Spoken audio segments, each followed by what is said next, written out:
semana pasada vimos la primera parte del capítulo 2, vimos cómo el Espíritu Santo vino sobre la iglesia original. Entonces vimos cómo el poder de Dios llegó sobre ellos y el punto de eso es para llevar la palabra, para compartir la palabra de Dios.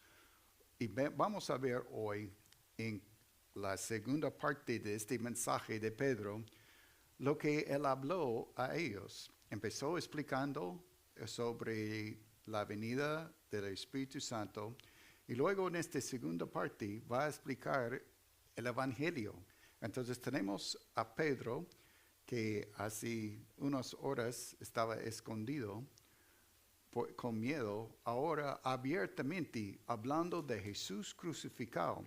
Entonces, el cambio, la diferencia es por el poder del Espíritu. El poder del Espíritu. Jesús había dicho a ellos que deberían esperar en Jerusalén para la llegada del Espíritu. Ahora con el poder del Espíritu, está compartiendo la palabra de Dios. Entonces, vamos a empezar ahora en capítulo 2 y versículo 22.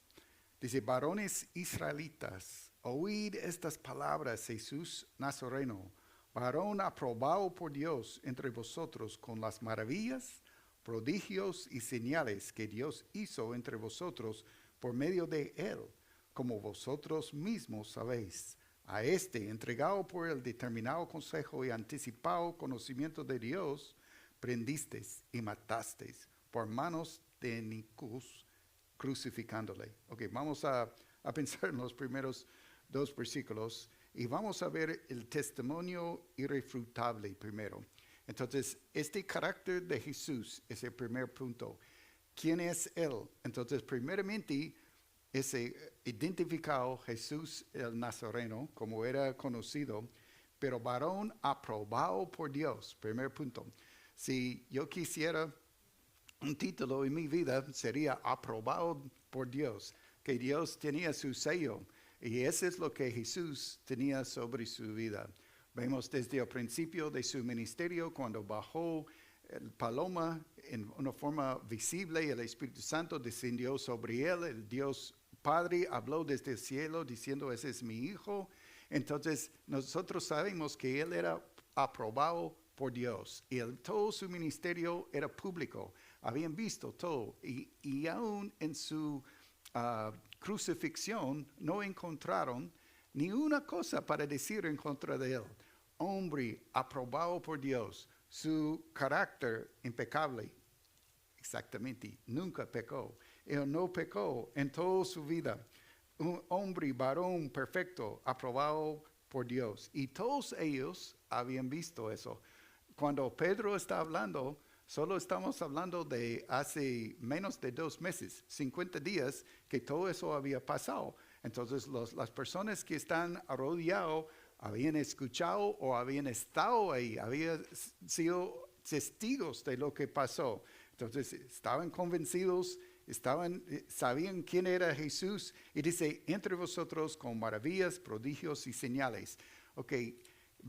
Sabemos de las historias que en los evangelios, todo lo que hizo Jesús, caminó sobre el agua, él calmó el agua, él sanó los enfermos, sanó los ciegos, él hizo tantas cosas que ni en los evangelios tenemos el récord de todo lo que él hizo. Tenemos ciertas milagros que él hizo para mostrarnos su poder y quién es él, pero no tenemos todo. Había horas y horas que él estaba sanando las personas y él tenía poder sobre la naturaleza, poder sobre las enfermedades y poder sobre los demonios. Llevaron las personas endemoniadas a él y solo con una palabra sacó los demonios. Entonces él sí fue aprobado por Dios. Y también vemos que él, delante de las personas, habían visto su ministerio, todo lo que él hizo.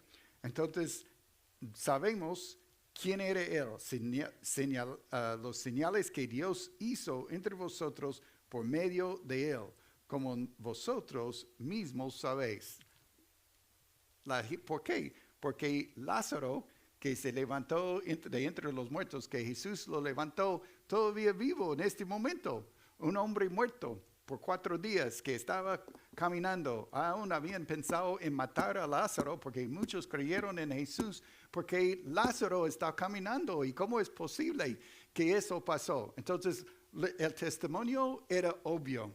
Vamos a mirar ahora en el versículo 23, que habla de quién es Dios aquí también, porque entregado por el determinado consejo, anticipación, conocimiento de Dios. Todo lo que Dios, todo lo que pasó en la vida de Jesús y todo lo que llegó a suceder aún en su crucifixión, sabemos que fue determinado de antemano por Dios Padre. Y sabemos por las profecías en el Antiguo Testamento que Jesús cumplió todas esas profecías.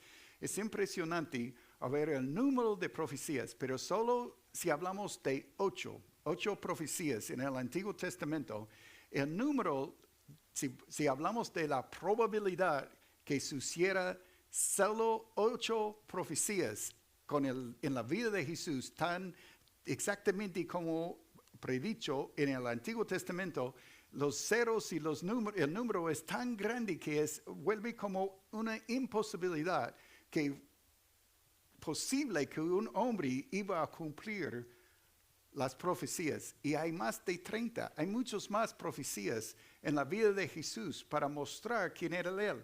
¿Cómo es posible? Solo Dios en su plan. Dios es soberano. Dios estaba en el tiempo de Jesús. Él estaba llevando a cabo su plan exactamente conforme a su plan. Entonces, los hombres no frustraron el plan de Dios, más bien cumplieron las profecías. Y hay muchas cosas que uno puede decir, bueno, Jesús sabía tanto la Biblia que Él sabía las cosas que debería haber hecho. Entonces, Él era tan sabio, pero quiero decirles que nadie puede crucificarse a sí mismo. Entonces, aun si hubiera sido muy inteligente, es muy difícil para un hombre solo crucificarse. No, ese es Dios que llevó a cabo exactamente en el plan de Dios todas las cosas que pasó en la vida de Jesús. Es un testimonio completo. Entonces, Él hizo a la perfección, era hombre perfecto, y en cambio, lo que tenemos al final, inicuos, que es la descripción que da a ellos. Él dice que Dios a la perfección está llevando a cabo su plan. Jesús a la perfección, Él vivió entre ustedes y cumplió todo lo que estaba en la palabra de Dios. Y en cambio, ustedes son contra la ley, es la idea de esta palabra. En las manos de personas que no respetaban la ley, que no estaban obedeciendo la ley, no cumplieron la ley. Esa es esa palabra, una palabra que sin respecto a nadie. Y es lo que hicieron. Encontraron personas que estaban dispuestos a mentir para crucificar a Jesús. Entonces lograron a crucificarle. Ahora, Pedro, con el Espíritu de Dios y con fuerza, está predicando directamente al corazón de ellos. Porque está diciendo, eso es lo que ustedes han hecho con sus manos a este varón perfecto, a este varón que es el que envió a Jesús. Y mira ahora el testimonio en versículo 24, porque uno puede decir, ok, fue un mártir, fue un hombre que llegó y solo murió por una buena causa, pero es más que eso. Mira versículo 24, a cual Dios levantó, sueltos los dolores de la muerte, por cuanto era imposible que fuese retenido por ella. Entonces vemos ahora este testimonio de la palabra de Dios, y entre versículos 24 y 32 vamos a ver también promesas, profecías del Antiguo Testamento que Él lleva ahora como evidencia, pero primeramente Él habla de esta idea de lo imposible, porque ¿quién se levanta de entre los muertos? Ninguno. Pero Dios lo levantó. Entonces, Él sí vive ahora. Entonces, Él levantó a Jesús, suelto de dolores. Mira, empezando en el versículo 25 ahora. que da una profecía que viene del Salmo, el Salmo 16, que escuchamos hace poco. Escuchamos el Salmo 16 cuando David predicó hace 2 domingos.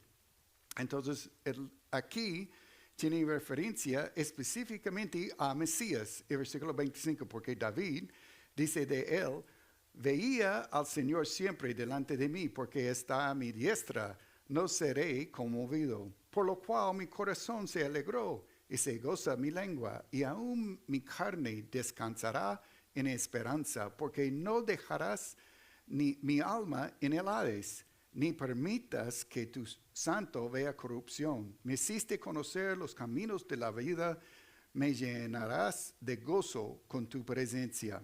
Entonces, todo este Salmo 16, es exactamente dado a Jesús. Entonces, tenemos la profecía, habla a la diestra. Esa es la mano derecha que siempre representa esta parte fuerte. Cuando uno dice, ese es, aún usamos como dicho nosotros, ¿cierto? Él es mi mano derecha. En mano derecha. Entonces decimos eso, ¿por qué?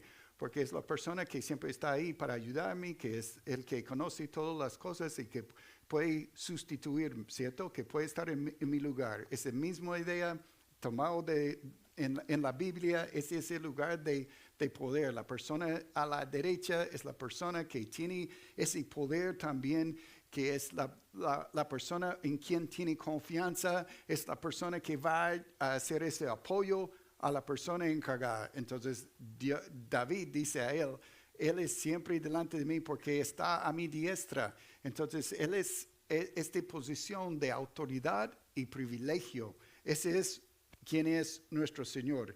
En el versículo 27 específicamente habla de no verá corrupción, ni permitirás que tu santo vea corrupción. Entonces, ese es exactamente el punto, lo que él dijo en versículo 24, que se levantó de los muertos. ¿Por qué? Porque eso fue parte de la profecía desde el Antiguo Testamento. Entonces, David habló de eso y dijo que eso es lo que iba a pasar con Mesías y su presencia. Entonces, su presencia siempre conmigo. Uno puede decir, pero ese es David hablando como forma de rey y está hablando de cómo Dios está apoyándolo. No. Mira lo que dice en el versículo 29. Varones, hermanos, se os puede decir libremente del patriarca David, que murió y fue sepultado, y su sepulcro está con nosotros hasta el día de hoy. Pero siendo profeta, y sabiendo que con juramento Dios le había jurado de su descendencia, en cuanto a la carne, levantaría a Cristo para que se sentase en su trono. Entonces, Pedro mismo está dando la interpretación para nosotros en cuanto de este pasaje. Es aplicado específicamente a Mesías. Entonces vamos a pensar ahora en esta posición, o el testimonio de su posición ahora. Estamos hablando de Mesías y estamos hablando de Cristo. Entonces el próximo, ahí. Entonces sabemos que no era David. ¿Por qué? Porque David quedó muerto. Él no resucitó de entre los muertos. Él dice claramente en el versículo 29, eso no es él, porque fue sepultado y su sepulcro está con nosotros.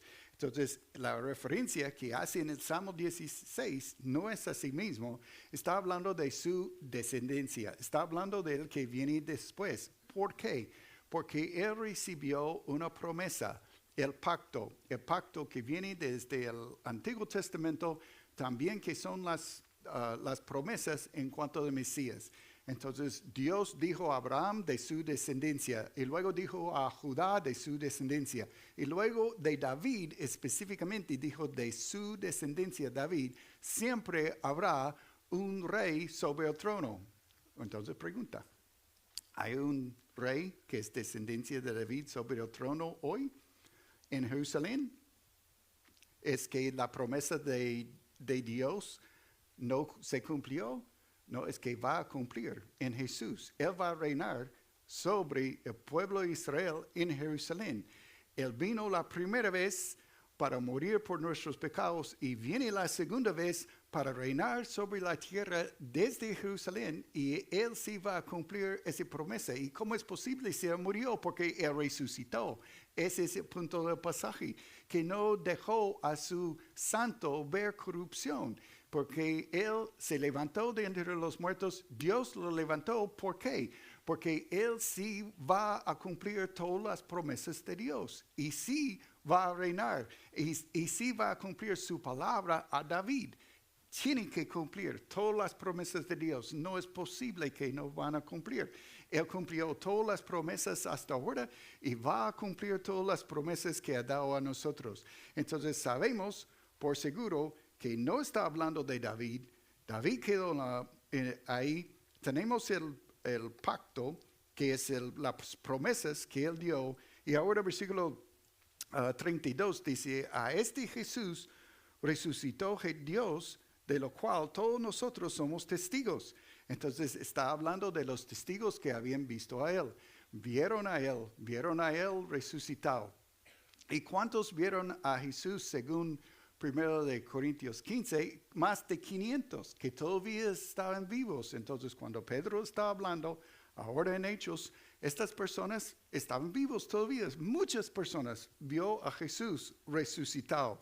No eran solo los 12 o unos 3 o 4, más de 500 vio a Jesús resucitado. Entonces ellos vieron a Él, están convencidos. Vamos a versículo 33 ahora y vamos a ver el testimonio de la posición de Jesús ahora mismo. Así que, exaltado por la diestra de Dios y habiendo recibido del Padre la promesa del Espíritu Santo, ha derramado esto que vosotros veis y oís. Entonces, ese es el testimonio ahora y la razón por la cual ellos están ahí predicando y hablando las maravillas de Dios en sus propios idiomas, lo que vimos la semana pasada. Está diciendo ¿por qué? Porque Jesús vive. Él vive, está a la diestra del Padre.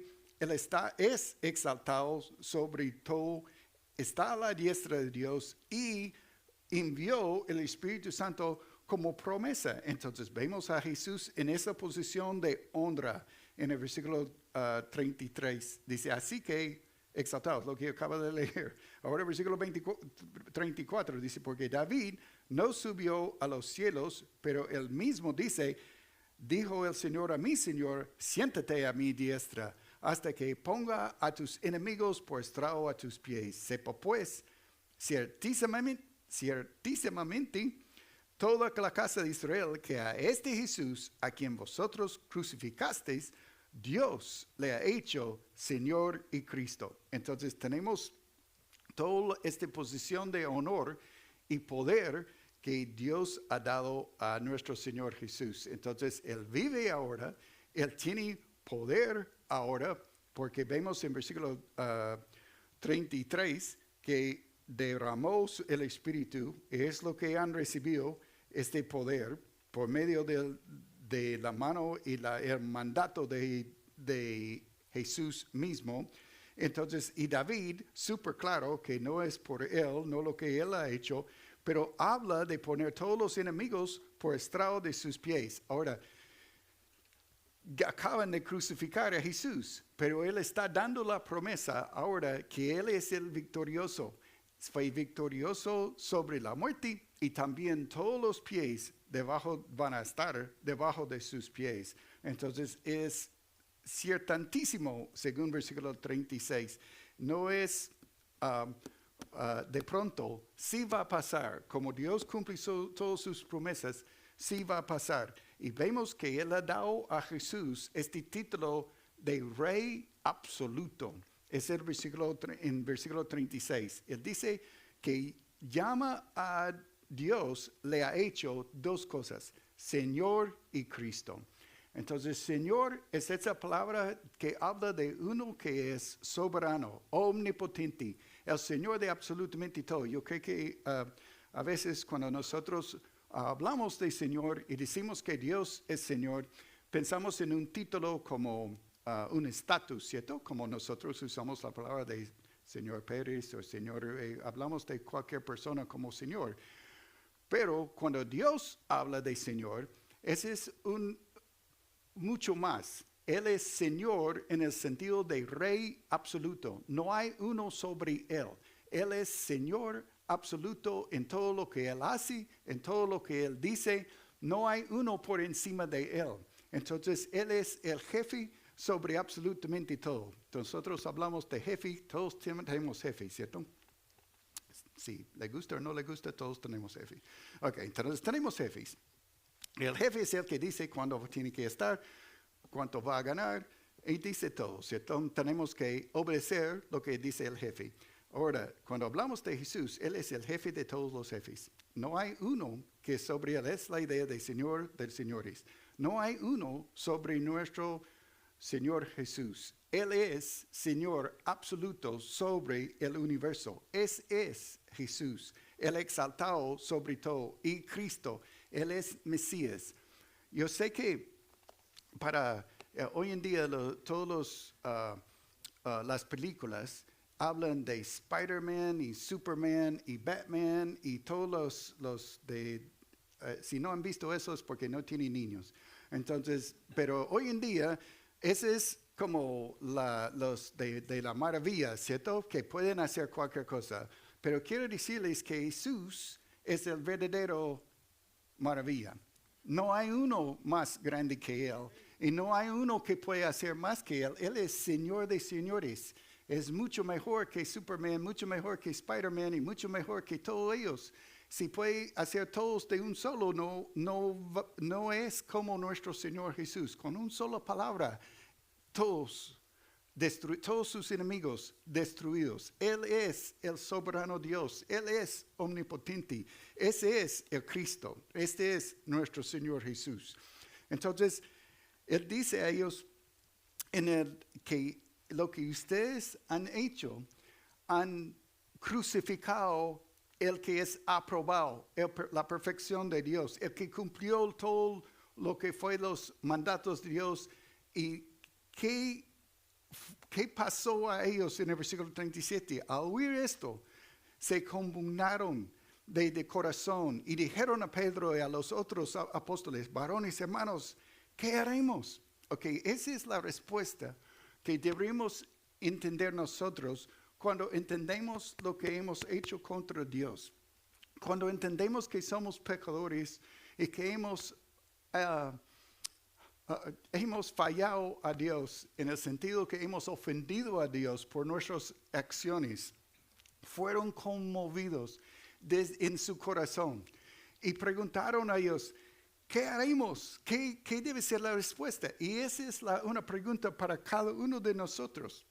Necesitamos llegar a este momento cuando entendemos quién es Jesús, entendemos lo que Él ha hecho por nosotros, entendemos que nosotros estamos lejos de Dios y no podemos llegar a Él y hemos fallado a Dios. ¿Y qué haremos? Mira la respuesta de Pedro ahora en el versículo 38.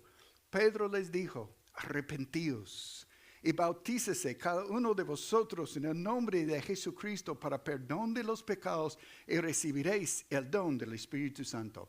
Entonces, Él dice a ellos lo que ellos tienen que hacer. Ellos necesitan el perdón de los pecados. Necesitamos cada uno de nosotros el perdón de nuestros pecados.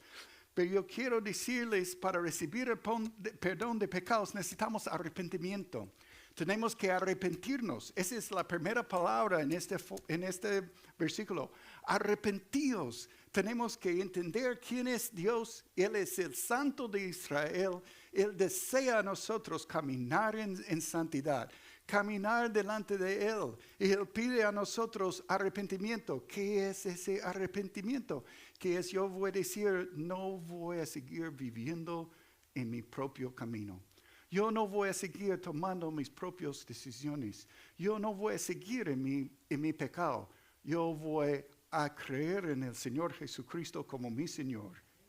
Él es jefe, Él manda. Es Él que me va a decir a mí cómo yo necesito vivir. ¿Cómo lo hace?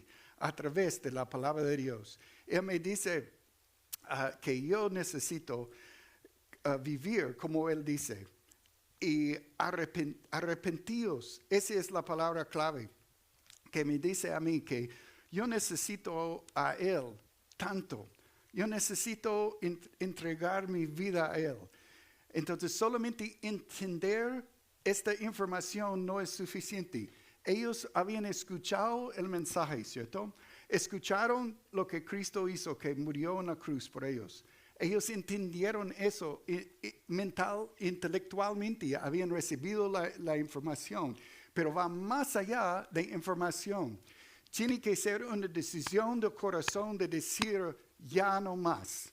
Ya no voy a seguir en mi pecado, voy a seguir en el camino de Dios. Arrepentidos. ¿Qué es el bautismo?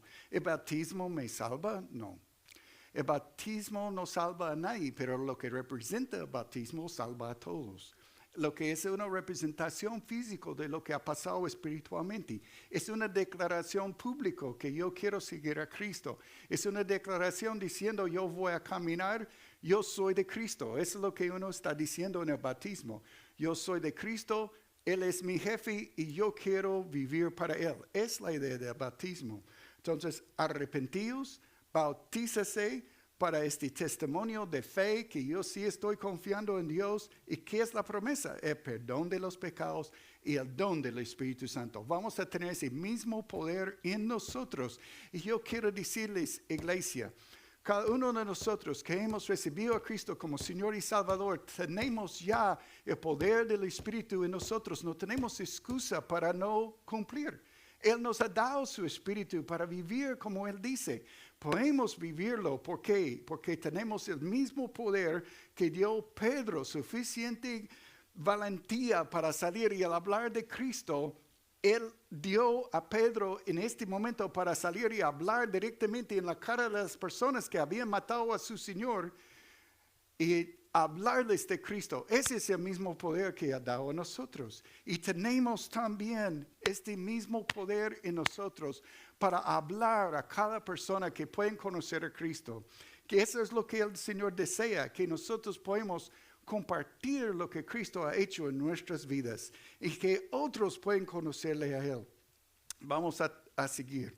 Entonces dice, porque para vosotros es la promesa, y para vuestros hijos, y para todos los que están lejos, pero cuantos el Señor nuestro Dios llamare. Entonces, en el versículo 38, vemos que todos nosotros lejos, todos nosotros estamos lejos de Dios.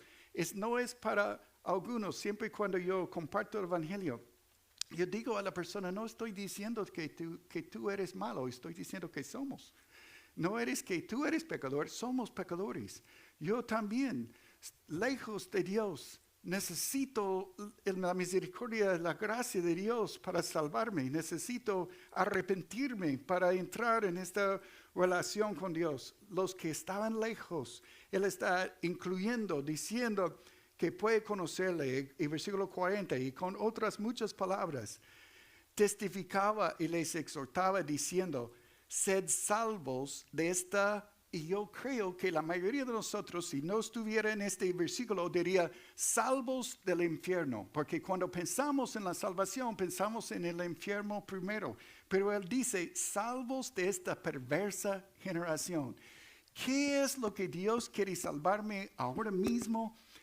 Del pecado. Él quiere sacarme de este pecado. Esa es la idea de arrepentimiento. Que va a sacarme del pecado para vivir una vida santa, para caminar delante de Él, como Él dice en su palabra. Es su propósito en mí. Él quiere transformarme, que yo puedo vivir en santidad, sacarnos de esta perversa generación. ¿Por qué? Porque siguen su propio camino, toman sus propias decisiones, hacen lo que les parece, pero no. Él desea que seamos santos, viviendo su palabra, haciendo su voluntad. ¿Y para qué? ¿Para dañar nuestras vidas? En ninguna forma. Es para que tengamos gozo de verdad, que podemos caminar con Él en gozo y vivir como Él desea. Entonces, lejos, perversos. Ahora la reacción. Así que, versículo 41, así que los que recibieron su palabra fueron bautizados y se añadieron Aquel día como 3,000 personas. Entonces, algunos escucharon y algunos recibieron el mensaje y 3,000 personas recibieron el bautismo. Alguien contó a cuántos recibieron a Cristo. Alrededor de 3,000 personas recibieron a Cristo. Siempre es la reacción. Cada vez que uno presenta el Evangelio, unos dicen sí, unos dicen no, y unos dicen, bueno, voy a esperar, que es un no también. Cada uno de nosotros tenemos que llegar al punto de tomar una decisión en cuanto de Cristo. Realmente creo que Él es Cristo, Señor, y tengo que tomar la decisión si yo voy a arrepentirme de mis pecados y hacerlo Señor de mi vida. Esa es la decisión para cada uno de nosotros. Vamos a orar.